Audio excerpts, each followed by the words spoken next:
જીવન પાથેમાં જીવન યાત્રાના માર્ગની અંદર ઘણું બધું સમજવાનું હોય છે. આપણો જીવન વ્યવહાર આપણે જોઈએ છીએ કે એમાં સ્થિરતા નથી હોતી. આપણા જીવન માર્ગમાં એટલી બધી શાંતિ પણ નથી હોતી, અને જ્યાં જુઓ ત્યાં સંઘર્ષ નાનો મોટો વધતો ઓછો આપણને જોવા મળશે જ. વ્યવહારમાં, પરિવારની અંદર, વ્યવસાયની અંદર માણસનું જીવન લગભગ કહીએ તો જાણે થોડું સંઘર્ષની માટે જ એ જીવતો હોય અને જન્મ્યો હોય એવું લાગશે. આપણે સંઘર્ષ શાના માટે કરીએ છીએ? મોટાઈને માટે, અને ક્યારેક ક્યારેક અહંકારને પોષવા માટે કે હું જ છું, આઈ એમ સમથિંગ.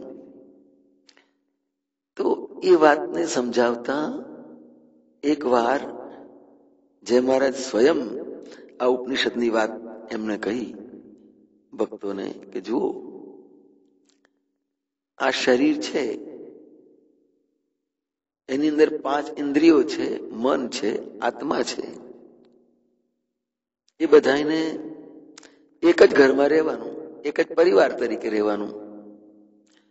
પણ એમાં બધાને એમ થયું કે આંખ કે છે કે હું મોટી, જીભ કે છે હું મોટી, કાન કે છે કે હું મોટો, આમ મન કે છે કે હું મોટું.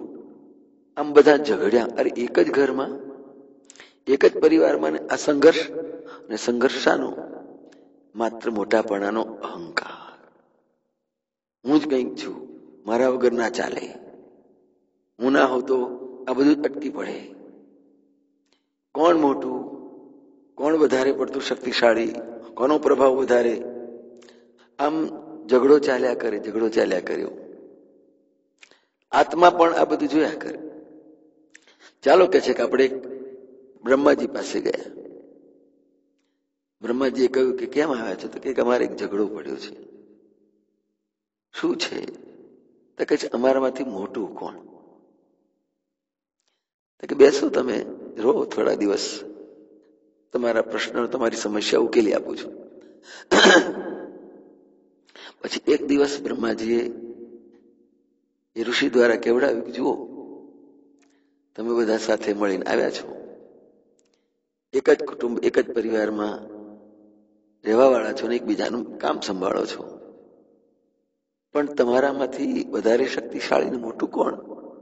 એના માટે આપણે એક યોજના બનાવીએ, નક્કી કરીએ કે દરેકે એક 2 દિવસ બહાર જતા રહેવાનું, ફરવા માટે, ઘર છોડીને. અને જે ફરીને પાછું આવે છતાંય ઘર એમનું એમ હોય તો સમજી લેવાનું કે આપણે કઈ મોટી ગણતરીમાં નથી. આંખને મોકલી, જા તું બહાર. એક દિવસ ફરી આવ. દિવસ ને 2 દિવસ ફરીને પાછી આવી આંખ. જોયું કે દ્રષ્ટિ વગર શરીરનું બધું જ કામ થયા કરતું, ચાલ્યા કરતું હતું. એટલે આંખ પોતાનો અહંકાર છોડીને ટાળી થઈને છાની વાની બેસી કે ભાઈ આપણે તો આપણા વગર બધું ચાલે છે. પછી કાનને કહ્યું તું જઈ આવજા, શ્રવણ ઇન્દ્રિયને.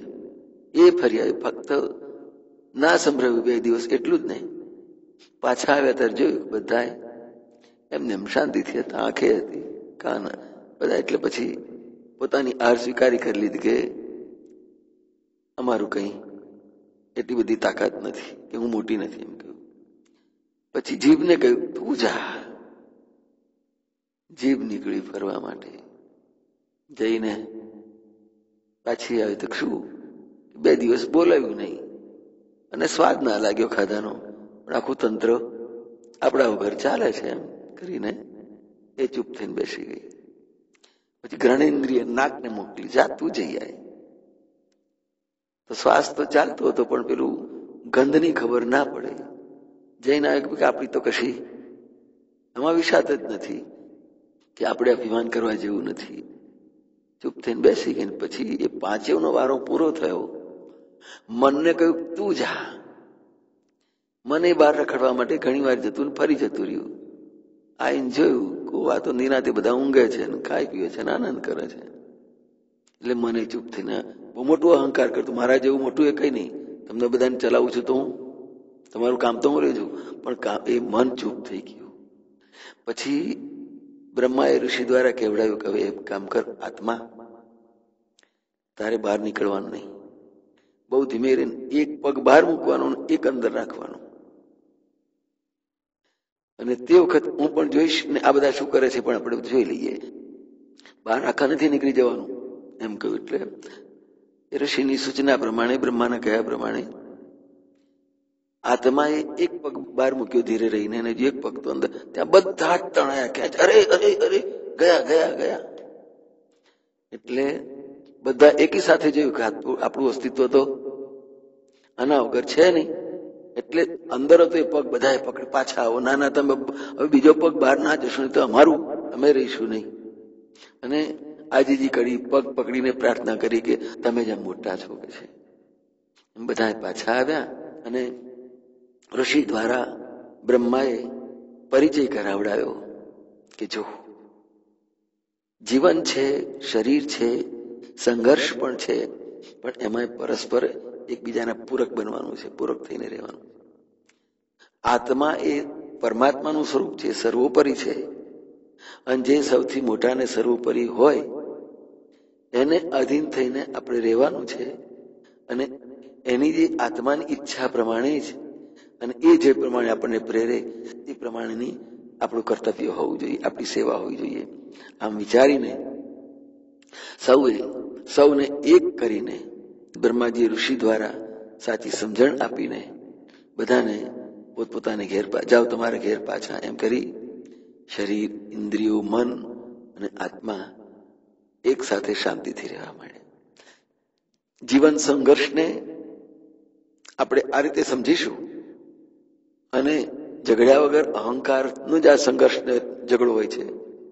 તે અભિમાન, અહંકારને એક બાજુએ મૂકી જો જીવનની વાસ્તવિકતા સમજીએ તો આવી કોઈ સમસ્યા ઊભી જ ન થાય, ઝઘડો ઊભો જ ન થાય. અને શાંતિથી જેમ શરીરમાં બધી જ ઇન્દ્રિયો, મન અને આત્મા સાથે રહીને આખા શરીરના તંત્રને સાચવે છે, અને જીવનભર આપણે શાંતિથી જીવીએ છીએ, એ રીતે જ સંઘર્ષને ટાળી શકાશે. અહંકારને કચરાની માફક વારીને બહાર ફેંકી દેવો પડશે. જય મહારાજ.